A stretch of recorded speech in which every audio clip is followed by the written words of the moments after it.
Terjadinya kasus suap terhadap hakim mencoreng marwah dan kinerja hukum di Indonesia.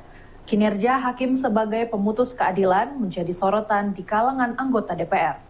Komisi 3 yang membidangi hukum memberi atensi khusus terhadap kinerja para hakim. Hal ini disampaikan oleh anggota DPR Komisi 3 Martin Tumbeleka kepada media.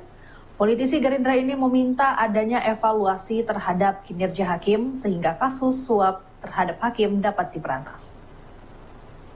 DPR RI Martin Daniel Tumbelaka menyayangkan banyaknya hakim pengadilan negeri yang terjerat kasus suap. Untuk itu ia mendorong Mahkamah Agung untuk segera melakukan evaluasi terhadap kinerja seluruh hakim di Indonesia.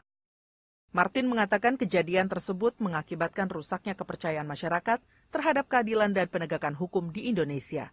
Terlebih, hakim memiliki peran penting sebagai penegak keadilan dalam penyelesaian perkara di sistem peradilan Indonesia.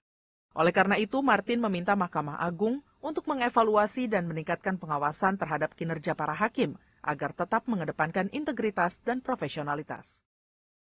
Ya, tentunya kami mendorong Mahkamah Agung supaya terus melakukan pengawasan yang ketat terhadap hakim-hakim dan juga evaluasi berkala terhadap hakim-hakim di seluruh Indonesia supaya mereka dalam bertugas terus mengedepankan profesional dan sekarang ini kan pemerintah mitra kejaksaan kami apresiasi langkah-langkah yang sudah dilakukan oleh Kejaksaan, terus semangat dalam penegakan hukum tanpa pandang bulu, tegakkan keadilan dan terutama berantas korupsi sampai ke akar-akarnya. Ke Mahkamah Agung, ke hakim-hakim juga mitra kami berpesan supaya terus menjaga profesional dalam bekerja. Karena hakim adalah harapan masyarakat untuk mencari keadilan. Jadi kita berharap ke depannya hakim-hakim tetap pegang teguh profesional.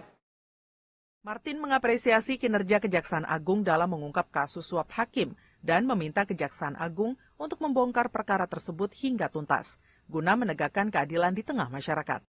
Andini dan Bani, TVR Parlemen, melaporkan.